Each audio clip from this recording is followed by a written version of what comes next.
You know what is the best part about being a ghost? मैं तुम्हें जितना चाहूँ उतना टॉर्चर कर सकती हूँ, उतना तड़पा सकती हूँ जितना मैं तुम्हारी वजह से तड़पी हूँ। प्लीज नियति, मुझे जाने दो। तुम्हें क्या लगा? तुम्हें लकी ने प्रेत नगरी से आज़ादी दे दी, तुम्हारी बॉडी वापस दे दी बिकॉज तुम ऐसा चाहती थी। ये बस तुम्हें इसीलिए मिली है क्योंकि मैं ऐसा चाहती थी। अचानक से नियति के कमरे में एक साथ कई बिल्लियों की आवाज आने लगी। बिस्तर के कोने में खड़ी नियति ईशा को अजीब नजरों से देख रही थी। अपनी शैतानी मुस्कान के साथ नियति बिस्तर पर उठकर ईशा की तरफ बढ़ रही थी। बाहर की तरफ जल रहे स्ट्रीट लाइट की वजह से नियति का भयानक चेहरा ईशा को और ज्यादा खौफनाक लग रहा था। Isha, Isha, are you okay? क्या हुआ तुम्हें? वो नियति, नियति। नियति यहाँ कैसे हो सकती है? हसीना ने ईशा को गले लगाकर उसे शांत करने की कोशिश की, पर ईशा का शरीर पूरी तरह से ठंडा पड़ने लगा था, जैसे उसका शरीर इंसान का नहीं बल्कि किसी मुर्दा का हो। Why are you so cold? Isha का पूरा शरीर सफेद पड़ने लगा था।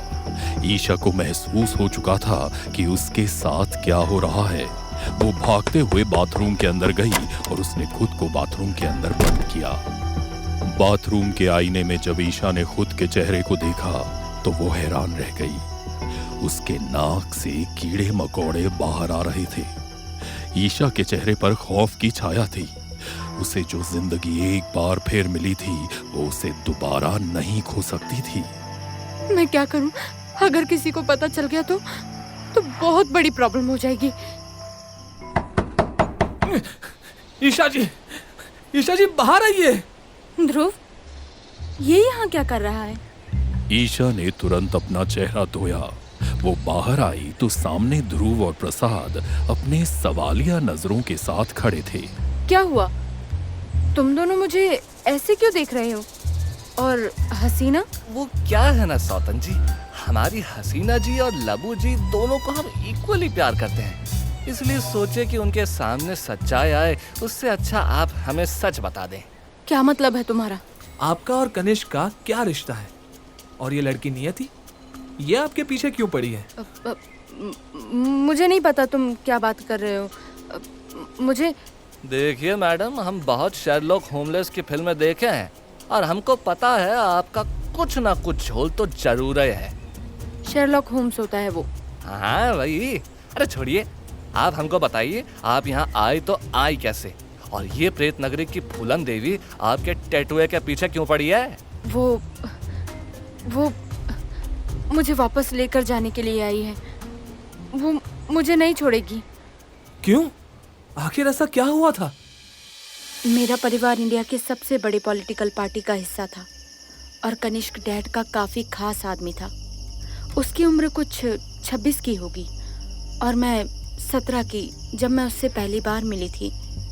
मैं और नियति मेरी बड़ी बहन की तरह थी मेरे लिए। स्टूडियो पर वो और कनिष्क ही काम करते थे क्योंकि कनिष्क उसका रिकॉर्डिस्ट था।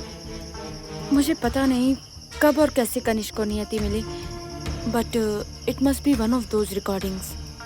पर मुझे आज भी याद है कैसे नियति ने हमें साथ में देखा था। कनिष्क, क्या कर रहे हो? कोई देख लेगा तो बहुत बड़ी मुश्किल हो जाएगी। कोई नहीं दिखेगा हमें, और वैसे भी यहाँ आता ही कौन है? कनिष्क ने ईशा की गर्दन से उसके चेहरे को चूमते हुए उसे अपनी गोद में बिठाया। और अगर नियति को इन सब के बारे में पता चला तो? नियति वो कहाँ से आई बीच में? कनिष्क ईशा की आंखों में ध्यान से देख रहा था। उसने ईशा के चेहरे से बालों को हटाते हुए कहा, नियति और मेरे बीच में कुछ भी सीरियस नहीं है ईशा, वो सिर्फ 20 साल की है। और मैं 17 की। मैं तुम पर कैसे भरोसा कर लूं? See Esha, I am just using Niyati, तुम्हें समझ नहीं आएगा। तुम मुझे समझाओ Kanishk. I had a deal with Viraj sir.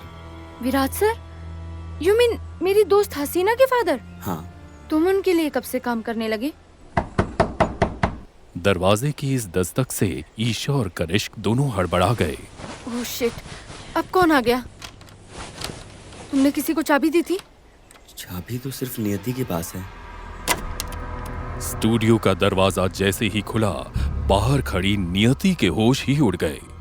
Studio के अंदर ईशा और कनिष्क को इस हाल में देखकर नियति के चेहरे से सारी की सारी खुशी एक बार में गायब हो गई। Kanishk, are you fucking serious? तुम ये क्या कर रहे हो स्टूडियो में? You are literally fucking a minor, और वो भी जो मेरी बहन की तरह है। नियति, मेरा नाम तक मत लो ईशा। तुम्हें मेरे और कनिष्क के बारे में पता नहीं था? आउट ऑफ एवरीवन तुम्हें कनिष्क ही मिला था। कनिष्क को नियति की आंखों में उतरता खून नजर आ रहा था।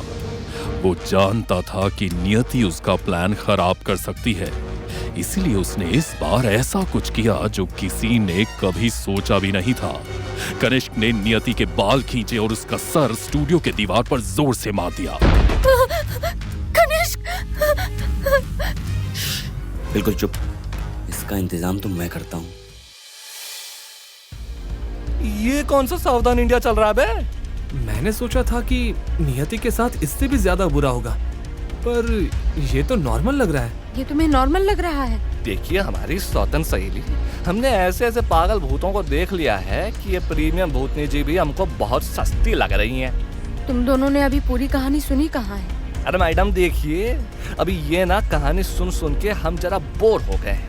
हमको ये बताइए कि हमारा ये आत्माओं का बॉब द बिल्डर इन भूतनी जी को कैसे ठीक कर सकता है?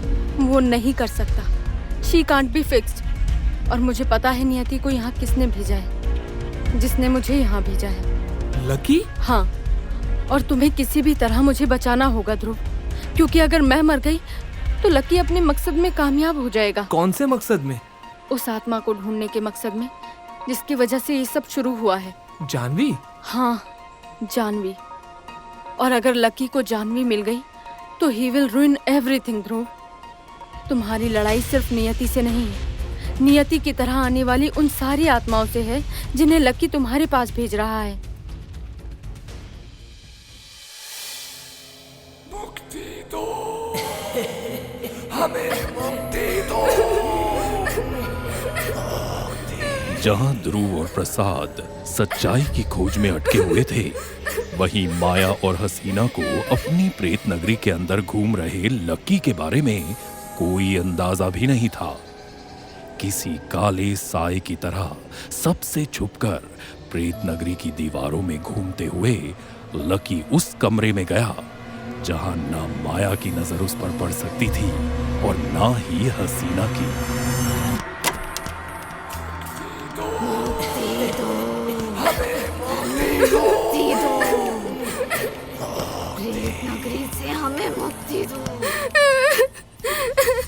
खोलो, खोलो, प्लीज खोलो, प्लीज खोलो।